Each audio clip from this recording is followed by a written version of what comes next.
Selamat malam pemirsa, apa kabar? Saya Dista Nugraha bersama Anda dalam Bincang-Bincang. Hari ini adalah hari terakhir untuk pendaftaran pilkada, calon-calon atau kandidat-kandidat kepala daerah. Hari ini ditunggu sampai menjelang jam 12 malam untuk mendaftar.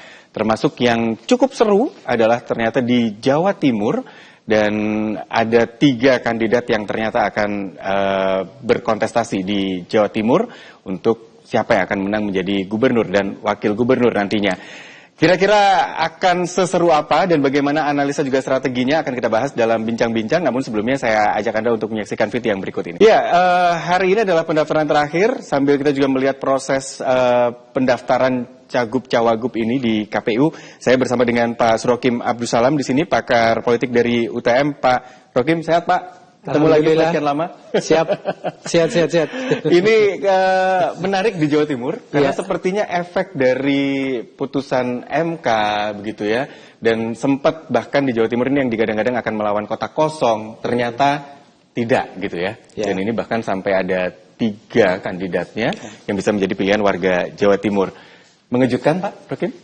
Saya senang, karena kan ketentuan 20% kursi parlemen itu menurut saya memang akhirnya memberatkan, akhirnya membuat potensi melawan kotak kosong itu tinggi. Tapi dengan hadiah dari Mahkamah Konstitusi bisa 6,5, bisa 7,5, 8,5 sampai 10%, akhirnya banyak partai yang bisa memenuhi persyaratan untuk bisa maju paslon itu. Bahkan bisa mengusung sendiri tanpa harus berkoalisi. Karena kan rata-rata kalau daerah kita kan 7,5 ya, itu rata-rata banyak partai menengah kita yang bisa mandiri memenuhi persyaratan itu. Nah, dengan ketentuan itu mestinya memang fenomena kotak kosong bisa terhindarkan. Dan kalau kontestasi itu ada lawannya, yaitu yang saya maksud sebagai kontestasi yang sesungguhnya. Karena kalau kontestasi melawan kotak kosong, itu menurut saya itu ya istilahnya di dalam politik itu kurang bermakna ya. Tapi kalau ada lawannya, itu adu gagasan mungkin, adu visi misi mungkin, adu program mungkin. Sehingga kita syukuri Jawa Timur akhirnya ada paslon yang berkontestasi. Bahkan 3. Tiga-tiganya perempuan. Ini kalau dibilang Jawa Tengah perang bintang, Jawa Timur perang mak-mak katanya gitu ya. Ini perang Sri Kandi. Perang Sri Kandi. Ini perempuan semua kontestan untuk calon gubernurnya. Calon wakil gubernurnya milenial semua. Muda-muda. Mas Emil, Gus Han, Mas Lukman, milenial semua. Istilahnya karakternya itu hampir mirip juga. Mirip gitu semua, ya. Jadi makanya saya sebut ini wah seru banget ini. Ini menarik. Tapi saya coba mundur sedikit ke belakang. Pada saat itu kan kita tahu koalisi dari yang diusung oleh yang akan mengusung Khofifah dan Emil memang cukup besar. Ya. Hampir semua partai waktu itu tinggal menyisakan PDI dan juga PKB. Dan PDI bahkan udah seolah-olah terus berkomunikasi dan mungkin ngincer wakilnya gitu mungkin. Atau ingin gabung ke Kim Plus ini. Tapi akhirnya gagal. Menurut Pak Surokim gimana nih? Ya, politik selalu dinamis, bisa berubah, ada konteks yang mempengaruhi di sana, ada relasi kuasa yang terus bermain, interplay saling mempengaruhi, dan sesungguhnya memang frekuensi itu bisa terbentuk kalau kepentingannya masing-masing terakomodir. Ketika kemudian masing-masing berjalan sendiri-sendiri, ya kesimpulan saya berarti tidak menemukan titik temu, tidak ada deal yang bisa disepakati, sehingga kemudian dengan peluang dari MK ini seperti PDIP akhirnya bisa mengusung paslon sendiri. Kalau PKB kendati tidak ada keputusan MK, dia sebenarnya sudah bisa mengusung calon sendiri. Tapi kan yang dilawan di Jawa Timur ini bukan tokoh politik yang kaleng-kaleng, petahana yang punya banyak surplus, sehingga ya memang berhitung ya secara matematika untuk melawan petahana bukan persoalan mudah di Jawa Timur. Justru kalau berhitung secara matematika, banyak yang menduga di akhir pendaftaran ini PKB dan PDIP di Jawa Timur akan bersatu. Iya. Karena 2 partai besar melawan tokoh yang sudah cukup besar, apalagi petahana sekelas peluang Khofifah lebih gitu. kompetitif. Tapi ternyata pun menurut Pak Rokim, ya ini berarti mungkin komunikasinya juga nggak ketemu tidak titiknya tercapai gitu. titik temu, tidak tercapai kesepakatan tadi. Kita tidak tahu apa yang ada di balik layar sana karena politik itu kan bukan soal panggung depan saja. Tapi yang paling menentukan itu kan panggung belakang. Dan apa yang terjadi di panggung belakang tentu di luar jangkauan kita. Tapi pasti sudah ada komunikasi sebelumnya. Lalu kemudian kalau sekarang belum tercapai kesepakatan berarti memang kepentingan-kepentingan itu masing-masing tidak bisa diakomodasi. Lalu masing-masing pihak punya peluang maju sendiri, ya sudah sekarang maju sendiri. Tidak ada masalah, saya pikir justru akan membuat Pilgub Jatim akan dinamis. Oke. Jadi prediksi-prediksi bahwa peluang menang itu lebih besar di Jawa Timur kalau mereka berkoalisi ternyata malah disuguhin pilihan yang lebih banyak. Saya gitu kira partai politik punya motif yang tidak sesederhana yang kita bayangkan. Kadang-kala ada partai politik yang tidak terlalu ini ya. Memang menang kalah itu menjadi banyak pertimbangan. Tapi ada kalanya juga bukan menjadi pertimbangan utama. Seperti PKB saya lihat berani memajukan paslon muda. Mbak Lulu sama Mas Lukman ini kan politisi muda semua. Anggota parlemen di DPR RI. Di wilayah Jawa Timur memang belum banyak dikenal. Betul. Jika dibandingkan dengan Bu Risma, jika dibandingkan dengan Bu Khofifa, ya jujur mau dikatakan kelasnya masih belum sama gitu. Tapi kenapa kemudian PKB mengajukan paslon ini? Partai politik punya pertimbangan tertentu ya, investasi masa depan, bagaimana mengenalkan kadernya, supaya kemudian kadernya itu punya apa istilahnya semangat, punya kehormatan, punya kebanggaan bahwa saya kader yang diusung oleh partai. Jadi motif-motifnya banyak. Jadi saya pikir di Pilgub ini juga kita disuguhkan oleh banyak motif-motif kepentingan itu yang bermain. Tapi pada intinya saya tentu ingin mengapresiasi bahwa Pilgub Jawa Timur tidak melawan kotak kosong. Itu kunci ya. Supaya kemudian pemilu yang mahal ini akan bermakna, publik disuguhi adanya kontestasi gagasan, ide, program, visi misi, sehingga bisa dipertarungkan. Termasuk petahana pun bisa dikoreksi. Apa yang selama ini sudah dilakukan 5 tahun kemarin, bagaimana ke depannya paling tidak ada evaluasi dan koreksi yang bisa muncul sehingga kemudian masing-masing ya bisa meyakinkan kepada publik kira-kira mana yang lebih masuk akal, yang bisa kemudian meraih dan merebut suara dari publik. Menarik kalau tadi Pak Srokum bilang ya setiap partai pasti pengennya menang gitu ya, kandidatnya menang, tapi mungkin menang itu bukan selesai di kemenangan gitu ya, tapi ada perjalanan panjang di sana. Termasuk mungkin juga kalau tadi kebanggaan, apakah mungkin juga pertimbangan bahwa PKB sebagai partai pemenang pemilu di Jawa Timur, kalau bersanding dengan PDIP harus menjadi wakilnya, ini juga menjadi sesuatu yang tidak membanggakan buat PKB gitu. Ya, pertimbangan seperti itu memang akan selesai di belakang layar ya. Tapi memang membayangkan PKB partai pemenang pemilu. Masa sih mau jadi wakil gubernur, sementara PDI pun juga bisa beralasan calon saya ini kan secara elektabilitas kelas tokohnya kan lebih dari yang diajukan PKB. Masa sih kami menjadi Jatim 2. Jadi hal-hal seperti itu pasti ada pertimbangannya. Tapi tidak sederhana itu. Pasti ada pertimbangan yang lebih kompleks dari itu. Dan memang kita tidak bisa menjangkau alasan yang pasti. Cuman kalau kemudian sekarang mereka jalan sendiri-sendiri, ya dalam bayangan saya memang hal-hal tersebut tidak tercapai kesepakatan. Meskipun ini adalah sebenarnya kebahagiaan bagi warga Jawa Timur karena punya banyak pilihan gitu ya, Pak Rokim ya. Untuk demokrasi elektoral saya kira sehat. Oke. Usai jeda kita lanjutkan lagi. Pemirsa, kami kembali sesaat lagi untuk Anda.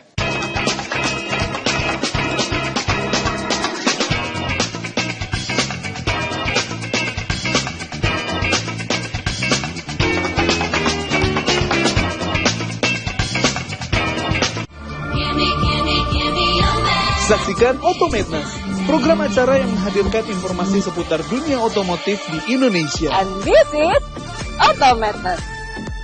Diajarin mapping dulu ya, lebih pede. Misalnya biar fight yang terus berkembang ya, dan semakin ramai mereka bisa terjun ke dunia balap. Otomadness hanya di Jawa Post TV. Otomadness, your automotive and lifestyle TV show in Indonesia.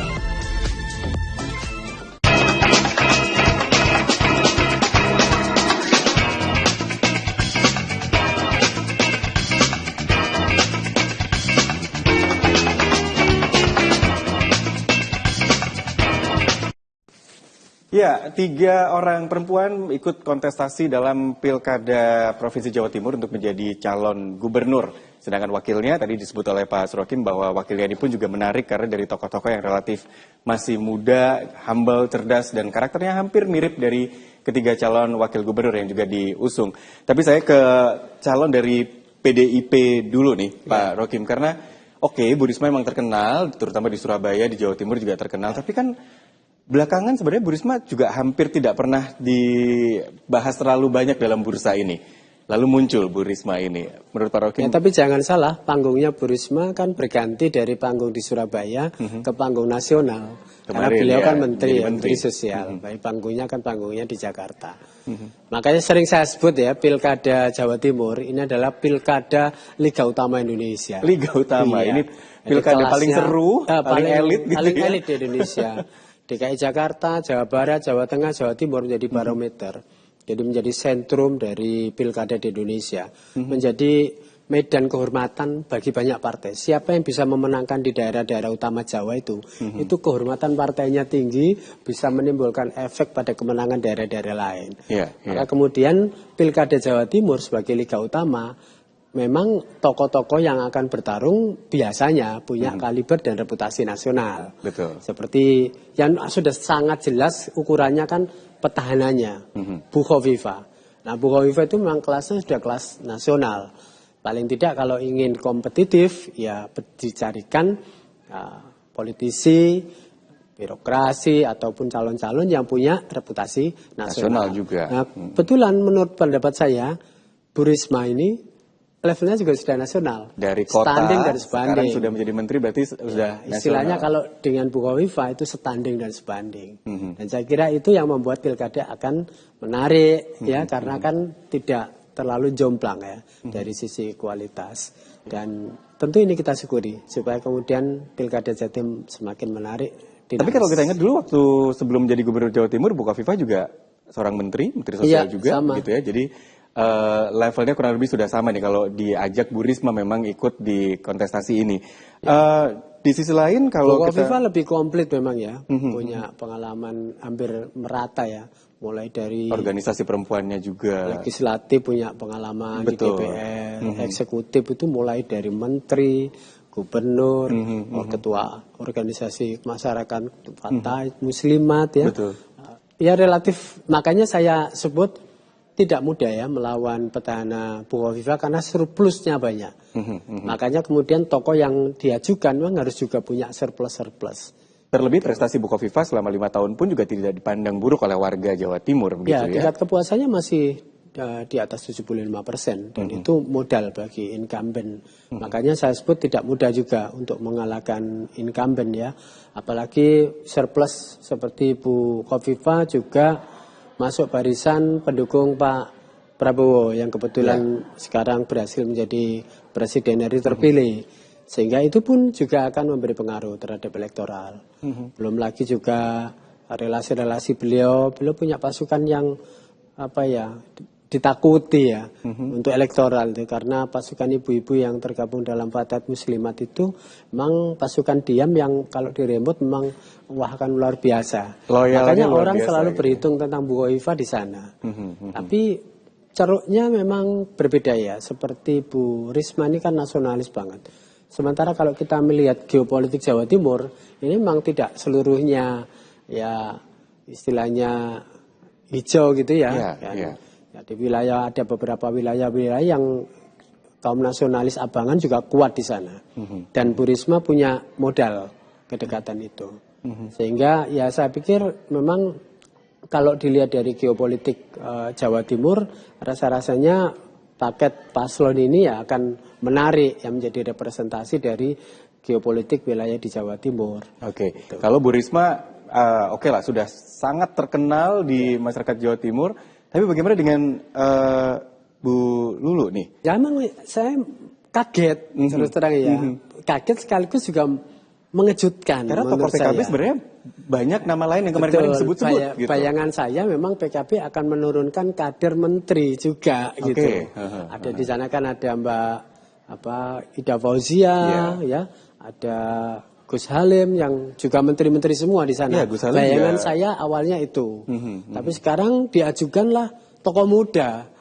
Memang di beberapa kalangan tidak asing. Mbak Lulu ini aktivis juga, akademisi yang juga punya reputasi. Ya. Mas Lukman juga anggota parlemen di DPR RI. Saya kira bukan juga kaleng-kaleng. Tapi dari sisi ketokohan memang ya tadi harus jujur diakui memang masih kalah kelas ya dibandingkan dengan Bu Risma dan Bu Hovifah. Tetapi kan tadi saya katakan apa sesungguhnya motif PKB.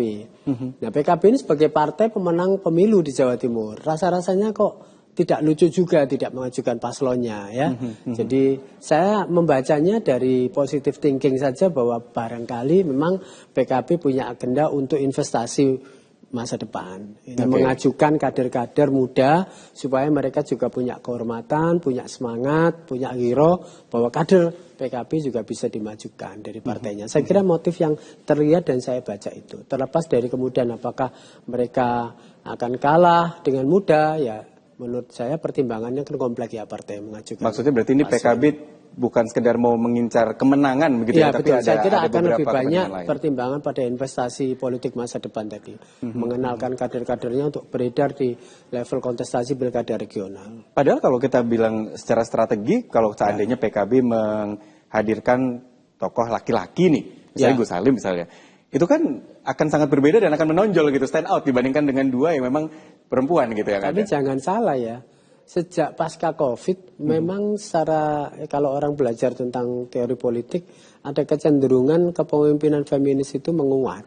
Oke, Ya, ini karena ada perubahan. Konteks perubahan lingkungan tadi itu ya. Ternyata ya ini bisa sejarah juga sudah mencatat ya beberapa presiden, perdana menteri perempuan itu terbukti banyak yang berhasil dalam konteks pandemi ya. Yang ada kanselir Jerman, ada perdana menteri Taiwan, Selandia Baru, semuanya hampir banyak yang perempuan ya, termasuk di Indonesia ada Bukovic dan segala macam. Ternyata ketika kemudian ditelisik ada apa itu dengan kepemimpinan feminis itu, oh ternyata tidak hanya soal bagaimana mereka mendirect sebagai leader ya, tapi ternyata juga ada nilai di sana, terutama empati, simpati, melindungi, melayani, membersamai.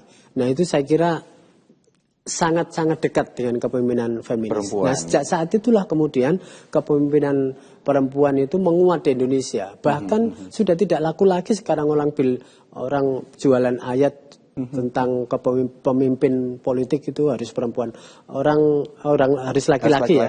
Orang sudah mulai sadar bahwa beda antara konteks kepemimpinan politik dan kepemimpinan agama tadi itu. Ada kesadaran itu sehingga kemudian Bu Kofifa tidak masalah memimpin warga Jawa Timur yang 85% warganya Nahdliyin. Tidak ada masalah di sini. Jadi saya kira sudah tepat sebenarnya partai-partai mencoba mengusung perempuan untuk mengimbangi Bu Kofifa itu menurut saya sudah tepat. Karena ya tadi itu memang eranya sudah seperti itu. Jadi mungkin bahkan bakal menjadi catatan sejarah di daerah-daerah lain Indonesia. Saya pikir akan susah punya pemilu yang kandidatnya perempuan semua. Ya. Sulit ya. Sulit nih kayaknya sulit untuk berulang nih. KPU ini perlu mencatatkan ke Muri kalau begitu ya. Itu dia. Mungkin ini justru langkah awal yang mungkin nanti akan menjadi contoh di berikutnya bisa jadi karena seperti yang tadi Pak Rohim bilang banyak kok sebenarnya tokoh-tokoh perempuan yang memimpin termasuk di Indonesia juga seperti Bu kepala daerah kabupaten kota di Jawa Timur yang perempuan juga banyak ya. Gitu ya. Di Banten pun saat ini gubernur yang juga ikut berkonsentrasi Bu Airin juga di sana. Jadi sebenarnya ini cukup menarik tapi kan tidak semua perempuan. Di Jawa Timur ternyata tiga-tiganya adalah perempuan. Usai jeda kita lanjutkan lagi pemirsa tetap bersama Bincang-Bincang.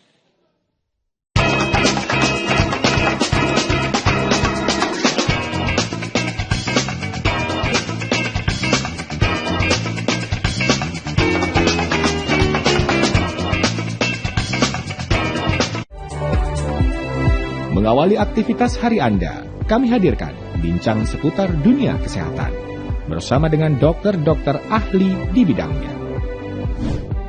Ispa itu sendiri bisa menyebabkan yang pertama itu tadi ya Pak.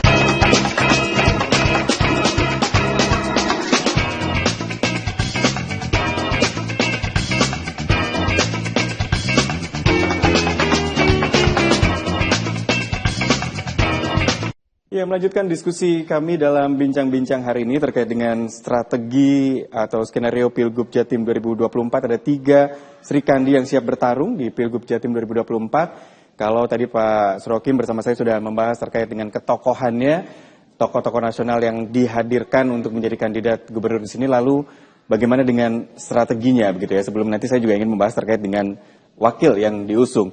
Tokoh-tokohnya oke, kita sudah bilang bahwa Bu Risma sudah pasti adalah tokoh nasional juga. Sementara Bu Lulu ini juga sebagai tokoh yang sebenarnya juga kalibernya nasional, berada di parlemen di sana. Ketika sudah seperti ini, apa yang harus menjadi strategi untuk pergerakan mereka mendapatkan suara, Pak Rokim? Tidak mudah yang meyakinkan hampir 30 juta penduduk Jawa Timur, pemilih Jawa Timur cukup besar sekali. Wilayah yang harus di-cover luar biasa ya. Atau memang mereka harus konsentrasi di wilayah-wilayah tertentu saja? Ya, itu bagian dari strategi menurut saya, tapi paling tidak siapapun yang akan ikut kontestasi pasti dia harus paham peta.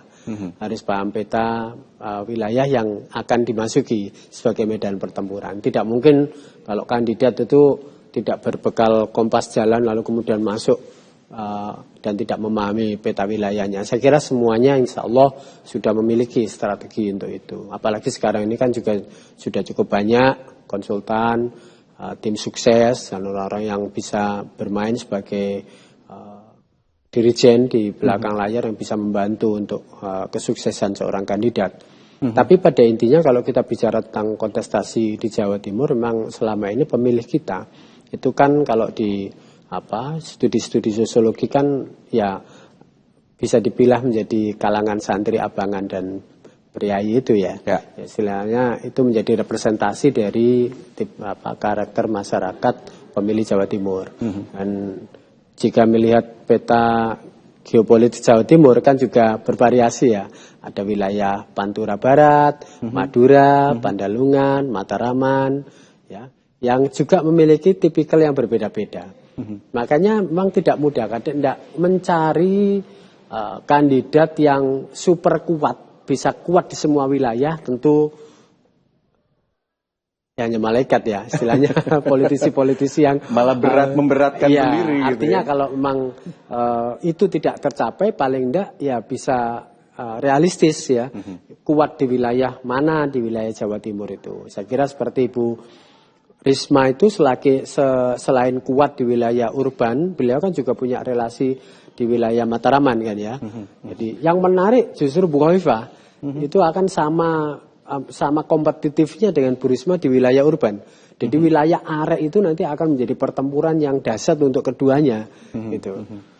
Sementara yang di wilayah-wilayah tradisional ya, saya kira akan saling berbagi dan tergantung dari momentum yang kemudian didapatkan H-1, H-2 nanti itu pada saat menjelang pencoblosan. Tetapi saya katakan tidak mudah medan dan melihat medan politik Jawa Timur seperti itu. Tokoh-tokoh nasional pun pasti akan merasakan bahwa ini medan yang sulit ditaklukkan. Orang nasionalis saja ya, tanpa kemudian memiliki kedekatan dengan kalangan-kalangan religius ya. Jadi makanya seperti di Jawa Timur ini kenapa kok kemudian PDIP dan PKB yang selalu menang pileg ya, itu ada kaitannya dengan geopolitik itu. Memang dua tipikal pemilih itulah yang paling dominan berada di wilayah ini. Tetapi kita juga harus memahami bahwa perilaku memilih masyarakat ini kan semakin kompleks. Pertimbangan tak lagi tunggal seperti dulu ya. Orang dulu kalau memilih kandidat itu kan fisiknya ya, ganteng, cantik gitu ya. Dari luar postur itu sangat mempengaruhi physically, begitu ya. Pertimbangan sifatnya physically. Tapi seiring dengan itu, Pak Jokowi muncul sebagai antitesa. Ya, orangnya kecil, kerengkeng gitu, tapi kemudian mendapatkan peluang menjadi presiden gitu. Akhirnya kemudian orang berpikir bahwa fisikal yang kemarin itu, yang pada saat Pak SBY itu tak lagi seperkasa itu. Akhirnya berubah menjadi faktor-faktor psikologis yang bermain di sana. Setelah itu kemudian orang mulai mempertimbangkan aspek-aspek ekonomi politik ya, yang dalam teori politik sebagai rational choice ya. Orang mempertimbangkan bagaimana visi misi, program, kapasitas, kompetensi, track record dan lain-lain. Nah, itu sekarang dalam pandangan saya itu komplement Mas. jadi satu. Ini berarti masyarakat Jadi, makin melihatnya makin detail gitu ya? makin banyak tuntutannya. Makin banyak tuntutan ya? Oke. Artinya kandidat itu semakin banyak bisa memenuhi persyaratan-persyaratan tadi, dia punya keterpilihan lebih tinggi. Jadi tidak bisa sekarang kita hanya mengandalkan ganteng doang, cantik doang gitu, tidak cukup. Jadi perlu juga kompetensi, kapasitas, track record. Apalagi anak-anak muda sekarang ya, yang Gen Z itu, mereka akan tracking informasi. Siapa sih Lukman Hakim ini, siapa sih Gus Han ini, siapa sih Emil ini, itu akan di tracking oleh mereka melalui media sosialnya. Jadi menjadi faktor gabungan, maka kemudian ya harus memantaskan ya, semua kandidat itu untuk ya paling tidak bisa memenuhi semakin banyak variabel-variabel tadi itu akan semakin baik. Ini berarti kalau kemarin-kemarin pasangan Khofifah Emil dianggap sudah cukup kuat dan di atas angin bisa dibilang, sekarang dengan munculnya ada dua pasangan lagi, waspada. Ini bukan zona aman lagi. Ya, gitu saya kira itu juga penting, kan pertandingan belum dimulai kan ya. Jadi tentu hampir semua kandidat memang diingatkan untuk tidak terlalu berpede ya, karena kan itu bisa membahayakan juga. Karena pasti semua punya pertimbangan mengajukan paslonnya, pasti punya pertimbangan tentang ceruk-ceruk pemilih tadi itu.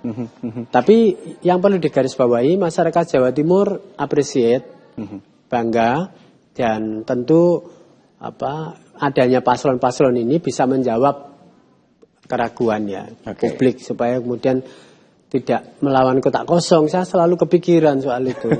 Saya itu akan sering guyon ya. Meskipun itu legal ya, melawan kotak kosong itu sah-sah saja gitu ya. Tapi kan itu kan prosedural ya.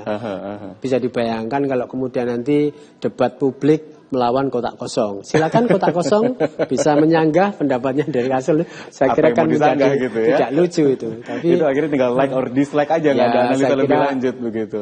The best of worst ya. Itu ultimum remedium ya. Pilihan terakhir yang mungkin tersedia dan setelah yang lain-lain ini sudah tidak ada ya. Mungkin itu menjadi alternatif. Tapi dalam pandangan saya untuk apa sih pemilu mahal-mahal tapi kalau kemudian hanya melawan kotak kosong. Tidak elok, tidak sehat. Iya, dan kurang greget juga lah untuk masyarakat ya. Tapi lalu strategi untuk wakil gubernur yang diusung ini juga menjadi salah satu strategi dan tentunya juga diharapkan bisa mendulang suara. Kita bahas usai jeda pemirsa, tetap bersama kami dalam Bincang-Bincang.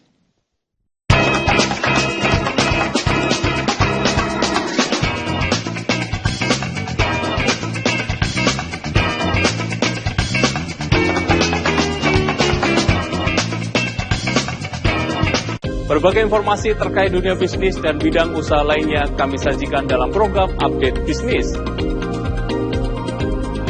Setiap sendi masyarakat tak lepas dari aktivitas ekonomi. Berita seputar ekonomi mikro dan kerjasama bisnis.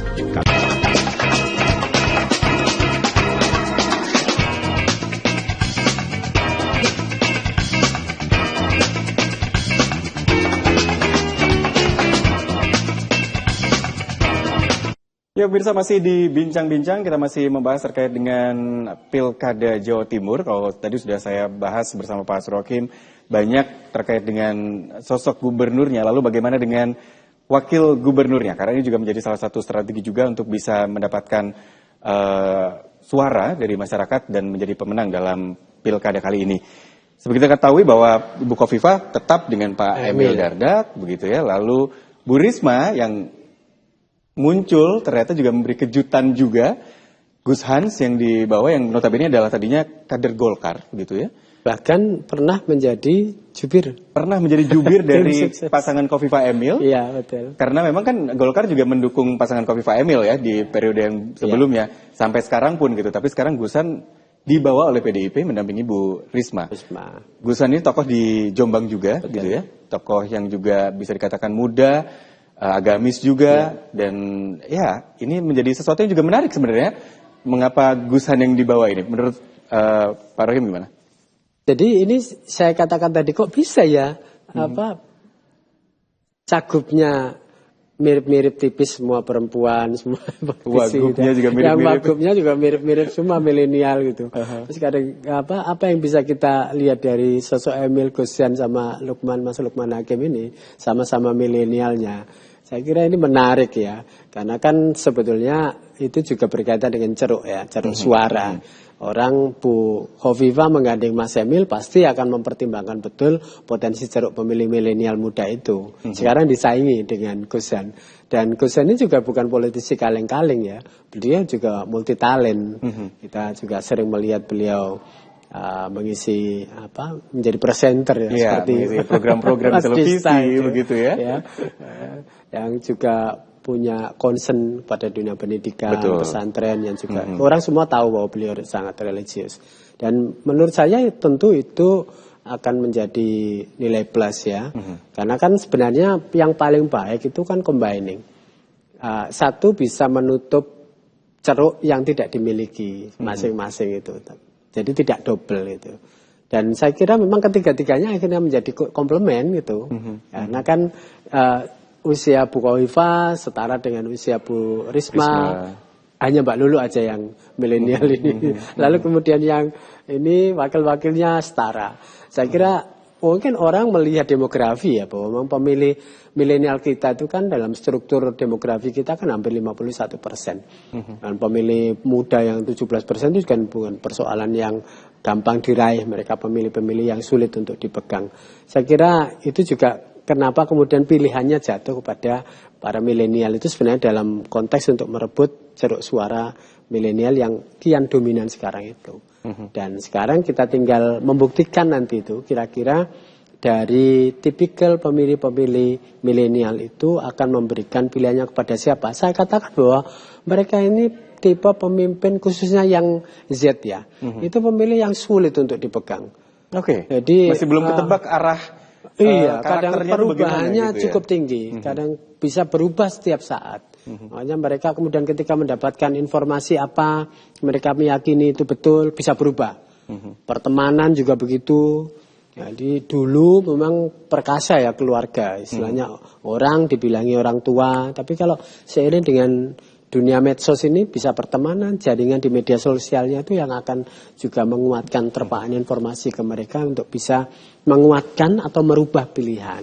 Karena itu ya karena tipikal dari pemilih ini susah atau sukar untuk dipegang, maka kemudian mereka harus pintar-pintar mempercantik diri, menggantengkan diri untuk bisa tampil di ruang publik panggung depan itu impresif, tidak meragukan gitu ya. Bisa meyakinkan keraguan anak-anak itu, apalagi kan anak-anak muda itu kan selalu menandang minor terhadap politik kan. Tapi kalau begitu masuk orang-orang yang kemudian menjadi antitesa dari itu, mereka bisa maka mereka bisa tertarik, dan kalau sudah tertarik pasti kemudian dalam teori politik kan apa yang ada di kognitif mereka akan mengaruhi afeksi mereka akan berpengaruh terhadap behavioral mereka gitu. Jadi ini yang kemudian saya katakan mungkin setiap generasi akan setiap zaman akan membutuhkan generasi yang berbeda, itu relevansinya di sana.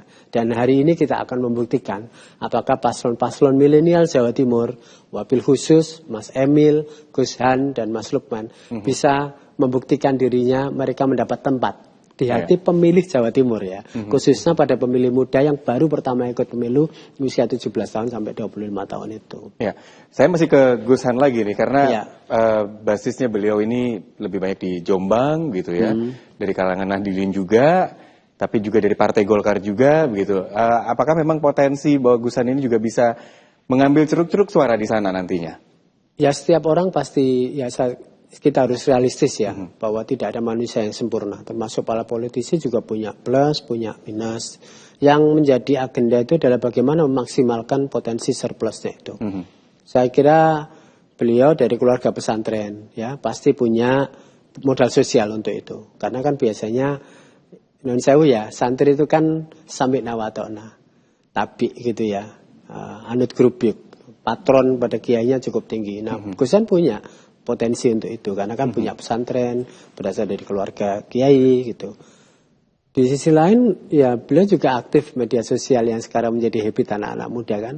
Bahkan kalau lihat program-program acaranya yang di beliau itu kan menarik ya, religius. Stylenya juga nggak yang kiai zaman dulu lah begitu ya, yang udah lebih kekinian. Hampir sama ya. dengan, makanya mirip-mirip tipis dengan Mas Emil ya. Mas Emil juga stylenya begitu, orangnya juga humble, pinter nyanyi gitu ya, dekat dengan anak muda, loh, stylenya disukai anak-anak muda dan cerdas ya. Jadi ya politisi muda seperti tergambarkan sekarang ini melalui beliau-beliau ini. Tinggal nilai-nilai plusnya seperti apa. Saya kira Gus Yan juga punya modal sosial itu. Dia dari keluarga pesantren, humble, cerdas, memiliki pengetahuan agama yang juga cukup mapan. Saya kira itu yang akan membuat juga Gus Yan punya daya saing ya.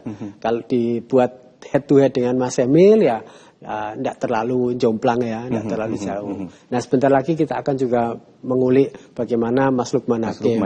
Peran-peran, kalau kita lihat peran-peran beliau di parlemen kan juga bukan kaleng-kaleng ya. Selain di usia muda tapi beliau sudah berkiprah di parlemen di Jakarta, sering terlibat di dalam kegiatan legislasi dan lain-lain.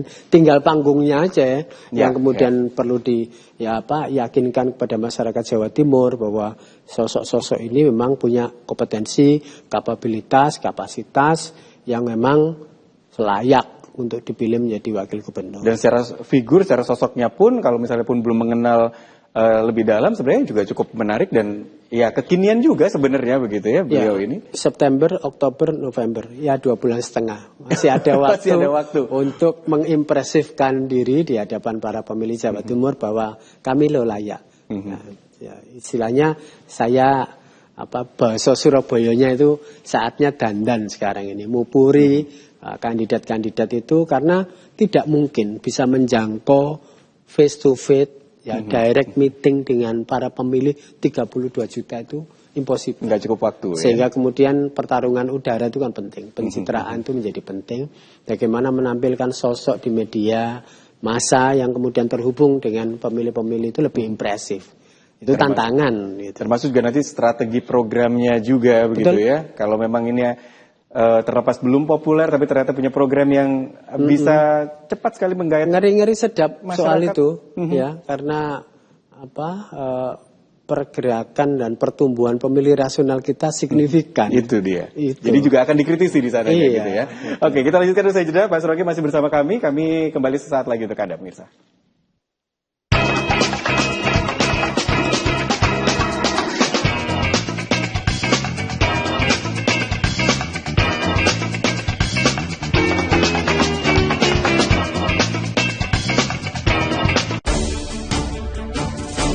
Mengisi waktu siang Anda, kami hadirkan berbagai informasi yang terjadi, melaporkan peristiwa langsung dari lokasi.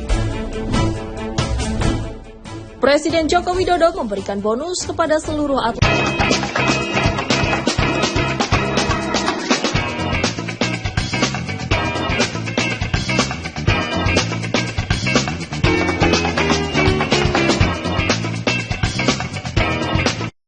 Ya, terima kasih pemirsa, Anda masih bersama kami dalam bincang-bincang dan masih terus mengamati proses pendaftaran para kandidat calon pemimpin daerah di Pilkada 2024 yang hari ini proses pendaftarannya ditutup hingga tengah malam nanti di seluruh KPU yang ada di Indonesia. Termasuk juga yang menarik di Jawa Timur. Kita sudah membahas terkait dengan ketokohannya begitu ya, dari calon gubernur 3 orang Sri Kandi perempuan ini, lalu wakil gubernurnya juga relatif muda dari kalangan intelektual dan menarik juga karena memiliki karakter yang kurang lebih sama. Lalu bagaimana dengan program-programnya? Karena tadi Pak Surakim bilang bahwa banyak juga yang akan mengamati ini sebagai pegangan untuk memilih, begitu ya Pak Surakim ya. Dengan waktu yang begitu mepet, Bu Risma dengan Gus Han yang baru dipasangkan, lalu Bu Lulu dengan Mas Lukman yang juga baru dipasangkan, cukup nih Pak? Waktunya mepet gitu? Cukup. Karena mereka harus menjual itu juga, begitu kan? Angka-angka statistik di survei segala macam itu nanti baru kemudian menjadi sangat real kalau sudah ditetapkan jadi paslon. Siapapun yang jadi paslon menurut pengalaman saya selama ini modalnya pasti sudah di atas 8%. Akhirnya kemudian nanti kompetitif dan tidaknya sangat tergantung dari bagaimana mereka bisa menampilkan diri di panggung depannya tadi itu. Dan itu artinya bagaimana mereka menawarkan visi misi yang bisa dipahami publik dengan mudah itu menjadi tantangan yang memang sekali lagi sungguh tidak mudah. Sesuatu yang kadang sophisticated tapi dituntut untuk bisa membumi supaya kemudian dipahami oleh voters dan pemilih itu lebih mudah.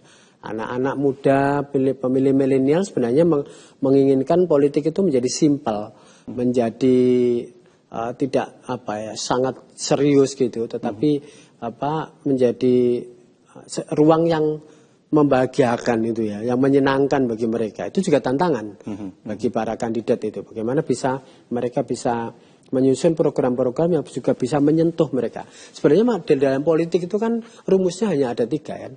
Bagaimana kandidat-kandidat politik itu berkomitmen untuk bisa melindungi masyarakatnya, bagaimana mereka bisa komitmen untuk melayani masyarakatnya, bagaimana mereka komitmen untuk membersamai masyarakatnya, dan yang terakhir bagaimana mereka punya komitmen untuk mensejahterakan masyarakatnya. Nah itu tolong diterjemahkan di dalam program-programnya sehingga kemudian bisa membumi dan menarik simpati bagi pemilih-pemilih itu, dan tidak mudah. Yang paling dasar bisa menempuk pundak pemilih itu paling dasar. Tapi kan 32 juta nih pemilihnya, kan tidak mungkin dalam tempo 2,5 bulan bisa itu. Maka kemudian memantaskan diri untuk tampil impresi dengan program-program yang membumi tadi menjadi catatan, menerjemahkan 4 hal tadi yang saya sebut sebagai tugas abadi seorang politisi dan pemimpin publik itu memang sungguh tidak mudah karena harus sesuai dengan konteks dan lingkungan masyarakat yang berkembang. Saya kira itulah yang kemudian menjadi tantangan Mas Emil, tantangan Gusyan, tantangan Mas Lukman, termasuk juga cagup-cagupnya. Karena zaman sudah berubah. Setiap pemilu selalu saja mengandung sesuatu yang berubah tadi. Karena kan setiap zaman ada pemimpinnya tadi itu ya. Tiap pemilu perubahannya juga signifikan. Faktor-faktor yang dulu perkasa, kini tidak lagi. Dulu yang faktor yang disebut tadi dominan, sekarang tidak lagi. Saya kira akan menjadi kewajiban bagi para kandidat untuk terus memantaskan dirinya dengan banyak faktor tadi itu. Makanya kemudian inilah yang membuat politik sesungguhnya ke depan itu tidak lagi mudah. Termasuk bahkan di Jawa Timur kalau saya perhatikan wakil gubernur ini, para calon wakil gubernur ini juga bukan sekedar mendampingi atau bukan sekedar bayangan dari gubernurnya gitu ya. Mereka bahkan juga tokoh-tokoh yang juga cukup penting juga begitu ya. Saya kira logika anak muda sederhana, ya menginginkan bahwa wakil-wakil itu tidak hanya pelengkap ya, tapi juga akan memberikan sumbangan yang signifikan bagi paling tidak Jawa Timur ke depan itu seperti apa sih? Kehadiran tokoh-tokoh muda itu akan membawa dampak apa kepada konstelasi dan juga atmosfer politik di Jawa Timur. Harapannya tentu satu, perubahan yang lebih baik kan itu. Progres Jawa Timur yang harus dari waktu ke waktu lebih baik. Ini juga menjadi respon dari Emil Elestianto Dardak yang juga menjadi salah satu kandidat calon wakil gubernur Jawa Timur. Kita saksikan terlebih dahulu informasinya berikut ini.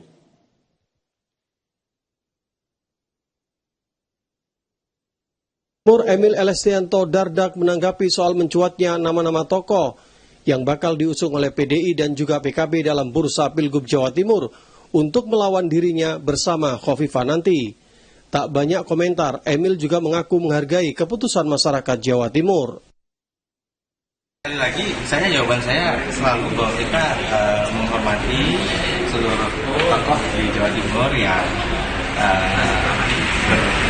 berpartisipasi dalam proses demokrasi ini. Mudah-mudahan tentunya menjadi suguhan pada masyarakat memilih dan mendapatkan yang terbaik. Jadi kami juga akan berikhtiar sebaik-baiknya untuk bisa mendapatkan restu dari masyarakat. Sebagaimana saya sampaikan tadi di KPU bahwa masyarakat dari beberapa kali kami turun banyak yang ingin tahu cerita di balik kalian, bagaimana sebenarnya hal-hal terkait dengan pembangunan Jawa Timur ini bisa terwujud. Jadi kita akan fokus ke sana, semoga menjadi kampanye yang damai, kampanye yang penuh dengan keguyuban, dan semua adalah sahabat demokrasi kami. Seperti diketahui hingga hari kedua dibukanya pendaftaran, baik PKB maupun PDI Perjuangan masih belum membocorkan nama calon yang bakal diusung dalam bursa Pilgub Jawa Timur. Ya, mungkin dari pihak pasangan Khofifah Emil pun juga sama terkejutnya begitu ya dengan masyarakat umum ya, karena ternyata muncul tidak hanya satu lawan untuk pasangan Khofifah Emil, tapi bahkan ada dua yang dikabarkan ini menjadi kandidat untuk maju juga di Jawa Timur. Komentar dari Pak Srokim seperti apa nih Pak? Karena ini kan juga terus berproses gitu ya. Ini terus berproses. Kalau tadi Emil Dardak bilang ya menarik gitu ya, Jawa Timur diberikan pilihan-pilihan yang tidak hanya satu gitu. Ya saya kira ada hal yang penting ya di atas semua kontestasi itu adalah respect ya. Lalu kemudian saling menghargai. Dan kontestasi itu berlangsung dalam situasi yang damai. Saya kira itu harus menjadi kata kunci dari penyelenggaraan kontestasi itu. Keras-kerasnya kontestasi, nilai-nilai itu mohon jangan dilepaskan. Terutama pesan saya kepada para kandidat. Sehingga kandidat akan tampil elegan. Saya selalu menyatakan bahwa politik Indonesia ini agak unik. Berbeda dengan politik di Amerika ya. Di Amerika itu betul-betul low contact culture, politiknya kuat. Kalau di Indonesia ini karena didominasi oleh budaya Jawa dalam konteks politik Indonesia, maka high contact. Siapa yang menyerang seseorang melebihi batas, malah kemudian simpati publik tidak kita dapatkan.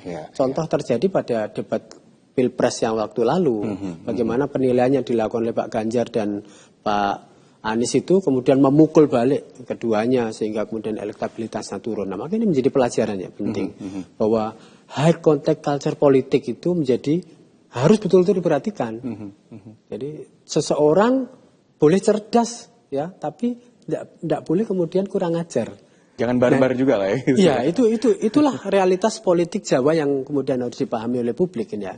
Nah, saya kok melihat ya seperti Mas Emil, lalu kemudian Gus Han, Mas Lukman itu bisa memahami hal itu. Apa yang barusan diperagakan oleh Mas Emil tadi menunjukkan bahwa beliau paham soal high contact itu. Karena memberi respect kepada kompetitornya, bagaimana memberikan ruang untuk kemudian bisa memberi penilaian. Saya kira itu juga ya beliau saya anggap memahami. Gitu. Jadi nggak serang-serangan karena di Jawa Timur ini bisa dibilang kalau bahasanya cukup seru tapi nggak harus panas banget. Betul. Gitu ya. Ya gitu, saya kira budaya itulah yang faktanya memang harus dikembangkan karena memang masyarakat Indonesia ya kadang-kadang non sewu gitu ya. Orang terlihat sok komentar itu juga mendapatkan respon yang negatif. Malah buruk ya. Oke, kita masih punya satu segmen lanjutan. Pemirsa tetap bersama kami dalam Bincang-Bincang, kami akan segera kembali.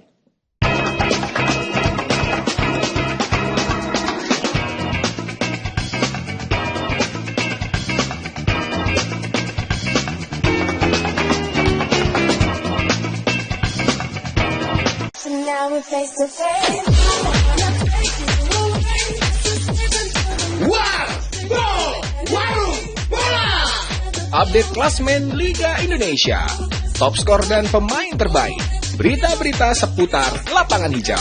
Kami sajikan dengan gaya khas untuk Anda. Warball, setiap Kamis sampai Sabtu jam 21 waktu Indonesia Barat.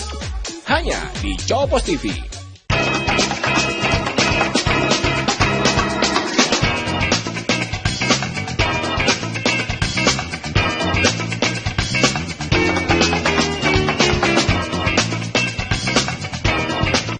Ya, pemirsa, meskipun pasangan Khofifah Emil memang sempat dikatakan memborong dukungan partai politik, tapi ternyata dua partai besar di Jawa Timur akhirnya memilih untuk mengusung kandidatnya masing-masing karena memang memenuhi persyaratan dan mereka akhirnya memunculkan tokoh-tokoh yang juga cukup menarik untuk maju dalam kontestasi Pilkada Jawa Timur. Lalu yang ingin saya tanyakan di akhir perbincangan kita kali ini ke Pak Surokim tentunya adalah bagaimana partai-partai ini sebenarnya berpengaruh gitu. Karena kalau kita memilih kepala daerah, termasuk gubernur kan sebenarnya kita memilih sosoknya gitu ya. Kadang-kadang mungkin masyarakat, apakah memang iya masyarakat akan melihat partainya atau sebenarnya akan jauh lebih besar yang memilih sosoknya dan bahkan mungkin kemarin di Pileg milih partai apa, sekarang milih yang diusung oleh partai yang lain gitu. Gimana Pak Rukin? Ya, jawaban saya gabungan ya. Artinya bahwa meniadakan dukungan partai juga tidak sepenuhnya benar karena partai sebagai pengusung selalu berkontribusi.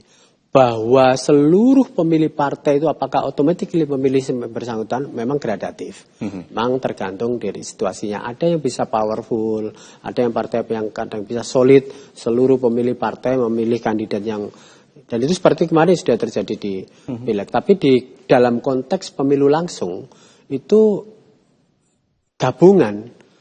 Jadi partai politik itu bisa support 50% saja, solid pendukungnya, itu sudah better, sudah bagus. Gitu. Karena fenomena swing voter di kita, masyarakat pemilih yang kadang-kadang juga aneh, memilihnya partai ini tapi memilih kandidatnya ke sana juga banyak. Orang yang masih gonjing bisa ke kanan, ke kiri, sampai H-2 itu juga masih banyak. Jadi makanya dalam konteks seperti ini variabelnya saya katakan gabungan. Dan perlu juga diperhatikan bahwa swing voter itu bagaimana sih meyakinkan kepada pemilih-pemilih yang berubah-ubah ini itu menjadi tantangan. Ya. Jadi kedepannya ya paling tidak orang harus bisa terus memantaskan dirinya. Jangan blunder. Hati-hati ini ya. Hati-hati. Jangan menyentuh perasaan sensitivitas publik yang berlebihan, karena itu akan kontraproduktif terhadap.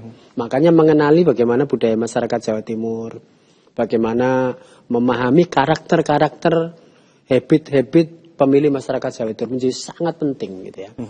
Jadi bukan kemudian orang harus tampil menjadi tidak alami, tapi kebutuhan untuk menyesuaikan. Ya. Dengan kebutuhan voter saya kira menjadi relevan. Oke, ini menarik begitu ya, karena ada 3 yang muncul dan kalau menurut prediksi kalkulasi nih Pak Surokim, kalau adakah mungkin di antara ini yang akan bisa di atas 50%? Ya kalau bisa mencapai itu berarti satu putaran ya. Artinya pemilu tidak perlu mahal-mahal lagi. Oke. Jadi masyarakat juga biasanya juga sudah lelah sih, termasuk penyelenggara juga. Memang harapan kita memang pemilu itu bisa sekali putaran aja. Kalau kemarin kandidatnya diprediksi hanya akan 2 begitu ya pemirsa, dari Khofifah Emil dan juga misalnya dari PDIP yang berkoalisi dengan PKB kan hanya 2 dan itu pasti satu putaran. Tapi ketika 3 seperti ini, prediksi Pak Surokim akan seperti apa nih Pak? Mohon maaf. Jadi Pilpres ini kan juga 3 paslon ya. Katanya bisa satu putaran. Bisa satu putaran. Makanya kerja keras menjadi kata kunci di sana. Supaya kemudian bisa membantu menghemat anggaran pemilu, ya saya kira gimana caranya masing-masing pihak fight ya untuk bisa menang satu putaran. Itu menjadi wajib saya kira. Bahwa nanti realitasnya berhimpit-himpitan lalu kemudian ada putaran 2 ya tidak apa-apa. Memang regulasi memiliki peluang untuk itu. Jawa Timur pun pernah seperti itu. Tapi saya sih berharap supaya tidak mengganggu jadwal-jadwal agenda yang lain, termasuk juga agenda tambahan dari penyelenggara. Saya kira akan lebih baik kalau kemudian satu putaran saja. Tapi kan untuk menuju satu putaran itu bukan persoalan yang mudah. Betul. Meyakinkan 30 juta pemilih Jawa Timur juga bukan dengan persaingan 3 Sri Kandi ini yang juga punya nama besar, punya potensi yang juga cukup besar. Punya basis yang hampir merata, hampir mirip dengan style dan tipikal yang hampir sama. Ya makanya saya sebut ya, this real competition. Itu dia. Tapi oke lah, tadi udah dibahas strategi terkait dengan 3 paslon ini harus bergerak di mana saja atau dengan strategi apa saja. Lalu bagaimana dengan masyarakat Jawa Timur, Pak Rokim? Apa nih yang harus dicermati begitu? Ini kan mungkin masih banyak juga yang masih belum menentukan, saya ke paslon yang ini, paslon yang ini gitu ya. Apa yang harus dicermati dalam waktu sampai menuju ke coblosan nanti? Betapa kompleksnya ya masyarakat Jawa Timur ini ya. Masyarakat urban yang rasional ada, sedang tumbuh kembang. Masyarakat rural tradisional yang anut grup tadi juga dominan. Masyarakat prismatik yang ada di tengah-tengah antara masyarakat urban dan rural itu juga banyak. Mungkin kita juga perlu membayangkan bahwa pemilih-pemilih Jawa Timur itu tidak hanya ada di kota-kota, tapi juga ada yang di pegunungan, di kepulauan, juga banyak.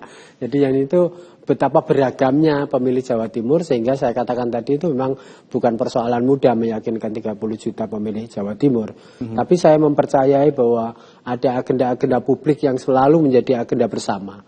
Makanya perhatian terhadap program-program utama ya, seperti kesehatan, pendidikan, pekerjaan, lalu kemudian infrastruktur itu kan selalu tidak dilupakan oleh para kandidat-kandidat itu. Tinggal menajamkan kebutuhan tadi itu. Kembali kepada rumus yang 4 tadi itu, Mas. Yang belakang ini terutama yang paling dominan itu ya. Kesejahteraan ini. Jadi mensejahterakan itu. Penting, itu kunci.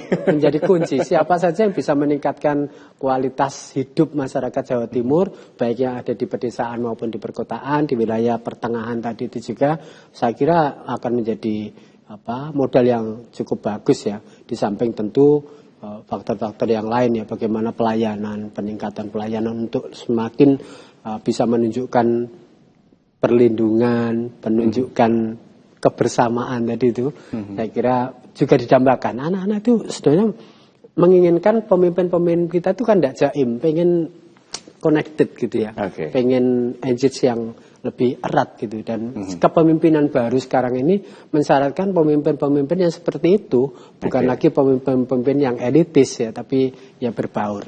Pak Surokim, kalau ini berpikir juga lagi agak sedikit panjang karena kemungkinan bisa 2 periode pemilihan begitu ya, 2 tahapan.